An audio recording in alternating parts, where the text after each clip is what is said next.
I think we're dealing with two general categories of people who have problems with motivation and focus. And I think we've failed to I think we failed to describe the fact that there are two groups and not one. We think, well, I need to calm myself enough to move forward. I think, and then other people say, well, no, you need to kind of ramp yourself up to move forward. Here's the way I conceptualize it based on the data that I'm aware of. Some people are just hypo-aroused. They're just not motivated enough. And those people would benefit greatly from cultivating practices like superoxygenated breathing. Mm-hmm. So this is something along the lines of like Tumo type breathing. So rapid, and we look at this in the lab, we're actually running a human study on this now. So 25 or 30 deep breaths through the nose and out through the mouth, then exhaling the breath and holding, learning how to self-generate adrenaline. That's what you're doing when you're doing some that. version of the Wim Hof technique. Or that's what that is. Brian McKenzie talks about. Right. An ice bath is doing the exact same thing. Stimulating adrenaline response. It actually improves the immune system. There's a published paper on this. Releases adrenaline, which buffers the immune system against infection.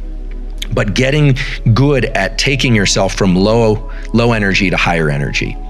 And then learning how to compress your focus. And I'll talk about the focus thing in a minute. Some people are so agitated, the monkey mind, they got too many things going on and they're thinking, okay, they're trying to sit down and write. I suffer from this. And I'm feeling like, wait, I've also got this person I need to connect with. And I'm kind of being drawn off course by not being able to put the blinders on. For people that have that issue, I think learning how to calm the nervous system is very powerful. And the best way that I know how to do that is based on two studies, one published in Nature, one published in Cell Reports recently, showing that physiological size, there's actually a thing in the literature called physiological size, are one of the fastest ways to bring our overall levels of autonomic arousal down. And a physiological sigh is 2 inhales followed by an extended exhale. So it's like, it's not just a deep breath, it's 2 inhales followed by an exhale, okay? And then what that does, and this has been shown several times now in humans and other species as well, is it dilates the little sacs of the lungs, and that second inhale dilates them a little bit more, and it pulls a little bit of carbon dioxide out of the bloodstream so that when we exhale, we offload the maximum amount of carbon dioxide, and it perfectly adjusts the ratio of carbon dioxide and oxygen in the bloodstream and lungs. And sometimes it only takes one of these double inhale exhales. Sometimes somebody needs to do 2 or 3. But that's the fastest way to bring the autonomic nervous system down. A lot of people need such a tool because I think we talk a lot about meditation and tools for calm, and I can go to Esalen for a weekend and get a massage. I'm going to feel very good. But then when I'm thrown back in real life, I need something that's going to work in real time, what I call a real-time tool.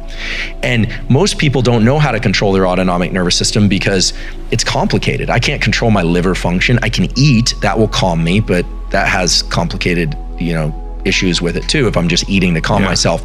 So the diaphragm is the one skeletal muscle organ that was internally, right? We've got obviously skeletal muscles designed to move things. It's a skeletal muscle organ, unlike the spleen, the liver, the heart, etc. It was designed to be moved voluntarily. And these physiological sighs are actually occurring fairly regularly during sleep to adjust our levels of carbon dioxide and oxygen. And there's a recent study showing that in claustrophobia, this is the breathing pattern that people default to try and offload that carbon dioxide. So whereas there are a lot of really interesting breathing techniques, Wim Hof, Brian McKenzie does great work, Patrick McEwen, the Laird and Gabby, the tons of people doing really interesting things out there. My lab has been focused on what are the neural circuits that are designed to achieve particular states that happen to impinge on and capture diaphragm function. And so the reason I think breathing is so powerful is that everyone has a diaphragm, and it's the immediate link to the body. A lot's been made of the vagus nerve, the vagus is the path between the body and mind, but the vagus is very slow. The vagus nerve calming is what you experience when you eat a really rich carbohydrate-rich meal, or you've had a long day and you put your feet up and you're finally relaxing. It takes minutes to hours to kick in. Whereas the diaphragm is real-time control over your brain state. So the brain knows what the body is doing by how fast the diaphragm is moving. It knows its overall activation state. So when you breathe quickly, those 25 or 30 breaths, the brain says, oh, I must be alert. I'm going to start secreting some noradrenaline. And when you breathe slowly, that level of noradrenaline drops down. So it sounds so simple, but I think it's only in the last 2 or 3 years that my lab and Mark Krasnow's lab at Stanford and other labs elsewhere in the world have started to identify the neurons in the brain that are linked to breathing and how those two things relate to one another. And I think everybody should have a kit of tools that they can use to bring themselves down and ramp themselves up. I'll just say one other thing about focus. So when we're in a high alert state, something very powerful happens that I think partially explains your ability now to drop into this book writing. When there's a certain amount of adrenaline in our system, our pupils dilate. Remember, the eyes are not connected to the brain. Our eyes are actually 2 pieces of central nervous system. They are 2 pieces of brain outside the skull that were designed to control our overall arousal state. And so we can talk about this as it relates to sleep and sleep quality, but when I bring up the level of adrenaline in my body through breathing, or let's say I see a troubling text, or let's just say I just use a very Goggins type approach and just figure out the most painful, inspiring for me reason to do it. You know, it sounds vague because obviously, David, I don't know what goes on in your head, but a tremendous respect for your ability to do this. But he just ratchets himself out of that ditch and puts himself in motion. The pupils dilate. And when that happens, our visual system actually enters something that's a little bit more like portrait mode on our phone. There's a process called accommodation, and your ability to focus on one thing visually actually becomes better, and your ability to see everything else blurs away. And that's the ability to just see that screen of text, or that if you work on pad and paper, to just see that pad and paper. And then as you start writing, what people don't realize is that mental focus follows visual focus. Now, in blind people, it's slightly different. It follows auditory focus. But in most people, your visual focus, as you bring that into really sharp relief, that image of your book, and you stare at, you're gonna feel some agitation and your mind's gonna be jumping all over the place. But if you wait just a couple minutes, the rest of the world will disappear. I think this is sort of like the flow state people are looking for. But remember, the gate of entry is one of you have to wade through some sewage before you can swim in clear water. That's the way I always think about it. But the visual focus is what brings the rest of the brain into cognitive focus. And people in the martial arts understand this. You've probably experienced this running when you're feeling exhausted and you can just concentrate on one milestone and get there. You can almost bring that into what you're doing is you're linking that to the dopamine circuitry. You're saying that thing is the milestone, not winning the race, not some other thing outside this immediate environment, that thing. And when you're able to start capturing these peripheral circuits, meaning the body, the diaphragm, the visual system, then you start getting past this whole idea of mindsets, and it really becomes about the body setting the mind. And this is where I think when you say action leads the rest, right? What you're saying is grounded in real neurobiological data. Having spent the last 20 years or so studying the visual system, what you start to realize is that space, meaning physical space, not outer space, but physical space around you and your time perception are absolutely linked. And when our focus is very narrow, time starts to feel thin sliced. So you're right. It's not that it's going fast or slow. It's that you're perceiving more events per unit time. So it's like a metronome that's going faster. When our gaze is dilated, so when we're relaxed, there's actually what happens is the pupil kind of relaxes a bit. It doesn't always get bigger or smaller, but what happens is when we're relaxed, so if you view a horizon, for instance, or you go into what's called panoramic vision, so even though I'm looking at you right now, I can dilate my gaze without moving my head or eyes, so I can see the corners of the room and the ceiling. I can see myself in the environment. When we do that, our perception of time broadens and we feel like we have more time. And what we're doing when we do that, focus versus defocus, as I call it, or focal vision versus panoramic vision, is you're toggling on and off the autonomic nervous system for alertness. You're turning on and off that norepinephrine circuit. And so it's conscious control over a brainstem circuit. And this is why I don't like the phrase autonomic, because that means automatic. It's a misnomer. Breathing, I can control my autonomic nervous system. I can breathe. I can control my autonomic nervous system. I can eat a big meal. I can control my autonomic nervous system. I can focus or defocus.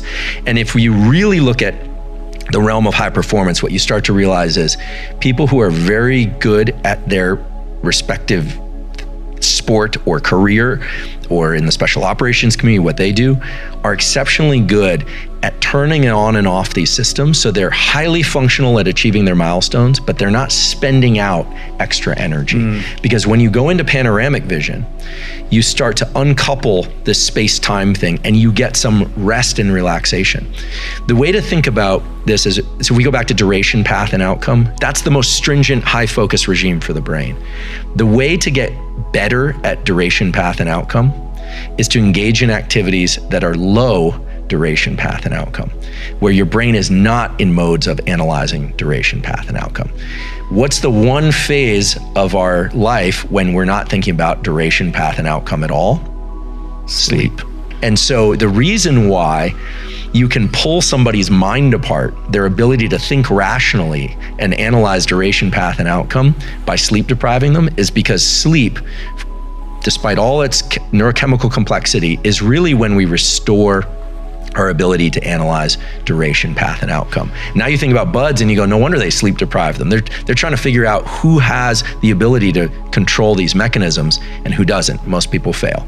So when I think about how to recover, I actually don't think about recovery as its own thing. I think about recovery as giving buoyancy or improving my ability to focus.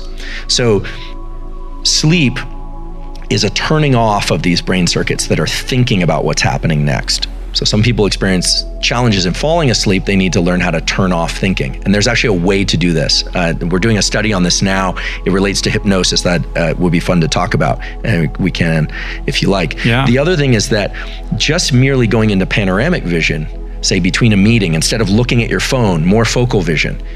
You're working hard on your book. Maybe you walk to the kitchen, just 2 seconds of what I call deliberate decompression, where you just kind of let your mind go broader, will allow you to reset your focus much more intensely when you return to that book, as opposed to if you had looked at your phone or engaged even in some other kind of deep duration, path, outcome type function of the brain.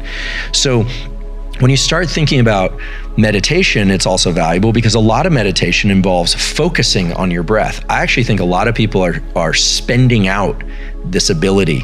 They're working too hard in the activities that are designed to reset them. So the two ways to reset yourself in wakefulness, I think that we can all do ourselves a great service and perform it much better in what we're doing by taking little micro recoveries in the form of dilating our gaze in between meetings, just for a second. Viewing a horizon is the best way to do it because it naturally brings the eyes into defocus. We're doing this in VR because we can control the visual environment completely. When you go into this defocus mode, you turn off that brainstem circuit, you're conserving norepinephrine for your next bout of focus and activity. Otherwise, you're spending it. And the brain doesn't care how you spend it.